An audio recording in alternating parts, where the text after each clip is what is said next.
வாழ்க வையகம் வாழ்க வையகம் வாழ்க வளம். குரு வாழ்க, குருவே துணை. 14 சித்தர்களும் வேதாத்திரியமும் பாகம் 200 புரட்சி சித்தர்கள் பகுதி 1. புரட்சி என்றால் சமூகம், அரசியல், பொருளாதாரம், தொழில்நுட்பம் போன்ற துறைகளில் ஏற்படும் ஓர் ஆழமான, தீவிரமான, திடீர் மாற்றத்தை குறிக்கும் சொல். ஆனால் ஆன்மீகத்தில் புரட்சி என்பது எந்த மாற்றத்தையும் கொடுப்பதற்காக அல்ல. ஆன்மீகத்தில் தெய்வ தத்துவம் என்பது அந்த கோட்பாடு நிலையான ஒன்றாகும். இதில் புரட்சி என்ற வார்த்தைக்கே இடமில்லை. பின் ஏன் இங்கு புரட்சி சித்தர்கள் என தலைப்பிடப்பட்டது? அதற்கு உண்டான காரணத்தை நாம் அறிவோம். கட்டுக்கதைகளால் கடவுள்களை சித்தரிப்பவர்களையும், ஆன்மீக மூட நம்பிக்கைகளால் அறியா மக்களின் செல்வங்களை ஏமாற்றி சுரண்டுபவர்களையும், கடவுள் என்பவர் உண்டு எனச் சொல்லி அதை நான் காட்டுகின்றேன் என்று ஏமாற்றுபவர்களையும், இவர்களையெல்லாம் வெளி உலகத்துக்கு வெளிப்படுத்தியும் உண்மை எது, எவ்வாறு உள்ளது என்பதை தங்கள் பாடல்கள் மூலமாகவும் உரைகள் மூலமாகவும் பல ஆயிரம் ஆண்டுகளுக்கு முன் வாழ்ந்த மகான்கள், குறிப்பாக சித்தர்கள் எடுத்துரைத்துள்ளனர். அப்படிப்பட்ட சித்தர்களில் முதன்மை பெற்றவர் சிவவாக்கிய சித்தர் என்பவர். இவரையே முதன்மை புரட்சி சித்தர் என அழைக்கலாம். சமூக சீர்திருத்தங்களுக்காக புனித சைவ சமய நூலான திருமந்திரத்திலும் சில பாடல்கள் உள்ளன. அதனால் திருமூலரையும் புரட்சி சித்தர் என அழைக்கலாம். இந்த புரட்சி சித்தர்கள்தான் தங்கள் பாடல்களால் ஆன்மீகவாதிகளை விழிப்படைய செய்திருக்கிறார்கள். புரட்சி சித்தர்கள் ஆன்மீகத்தில் இயற்கையோடு இணைந்த உண்மை நிலைகளை உரைப்பதற்கு யாருக்கும் அஞ்சாமல், எதற்கும் கவலைப்படாமல், விரசமாக இருந்தாலும் மக்கள் உண்மைகளை அறிய வேண்டும் என்பதற்காக புரட்சிகரமான பாடல்களை கொடுத்துள்ளனர். அப்படிப்பட்ட பாடல்களில் சிலவற்றை எடுத்து பொருள் விளங்கி விழிப்பு நிலை ஏற்போம்.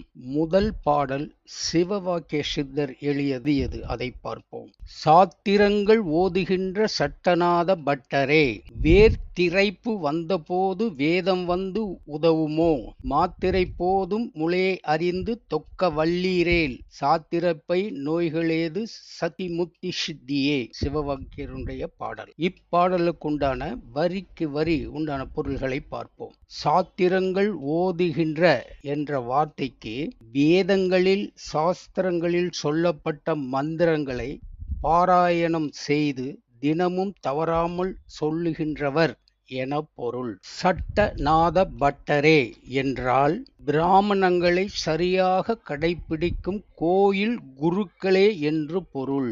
இங்கு பிராமணங்கள் என்ற வார்த்தைக்கு நாம் பொருள் கொள்ள வேண்டும். 4 வேதங்கள் பெரிய 3 பிரிவுகளை உள்ளடக்கியது. 1 மந்திரங்கள், 2 பிராமணங்கள், 3 உபநிடதங்கள். 4வது பிரிவு, அதுவும் சிறிய பிரிவு, இது ஆரண்யங்கள் எனப்படும்.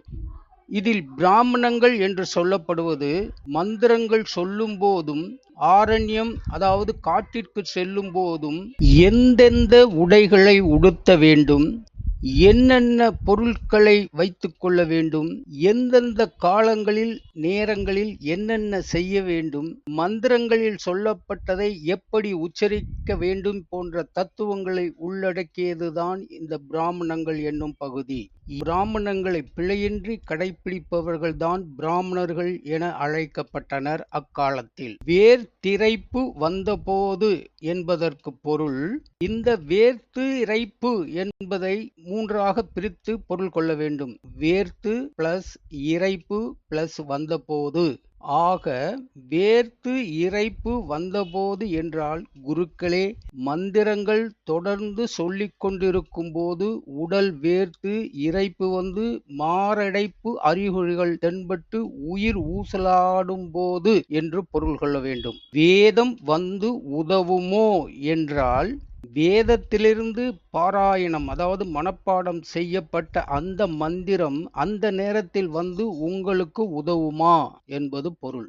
மாத்திரை போதும் என்றால் இங்கு மாத்திரை என்பது அளவை குறிக்கும், அதாவது ஒரு வினாடி அளவே. முளே அறிந்து என்றால் உன்னுள்ளே உள்ள மெய்ப்பொருளை அறிந்து என்று பொருள். தொக்க வல்லீரேல் என்றால் சொல்லிய மந்திரங்கள் மூலம் ஏற்கனவே உள்ளார்ந்த தன்மையில் அதை புரிந்து கொண்டு அதன் மூலமாக இறைவனை மனதில் பிடித்து வைக்கக்கூடியது என்பது பொருள். அப்படி பிடித்து வைக்கக்கூடிய திறமை பெற்று இருந்தீர்களானால் சாத்திரப்பை நோய்கள் ஏது என்றால் தொப்பை கொண்ட இந்த சதை பிண்டத்திற்கு நோய்கள் எப்படி வரும் என்பது பொருள். சத்தி முத்தி சித்தியே என்றால் சத்தி எனும் சக்தியும் முத்தி எனும் முக்தியும் சித்தியே என்கின்ற சொல்லுக்கு எளிதில் பலன் கிடைக்கும் என்பதே இதனுடைய முழு அர்த்தம். இப்பாடலினுடைய அடிப்படை உட்கருத்தை இப்பொழுது நாம் பார்க்கலாம்.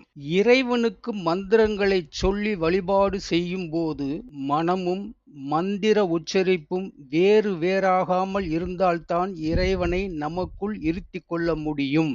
அதன் மூலமாகவேதான் நம் உடம்பில் நோயின்றி சக்தியும் முக்தியும் பெறலாம் என்பதே இதனுடைய உட்கருத்து. அடுத்த பகுதியில் மற்றுமொரு சித்தரின் புரட்சி பாடலை பார்க்க இருக்கின்றோம். வாழ்க வளமுடன்.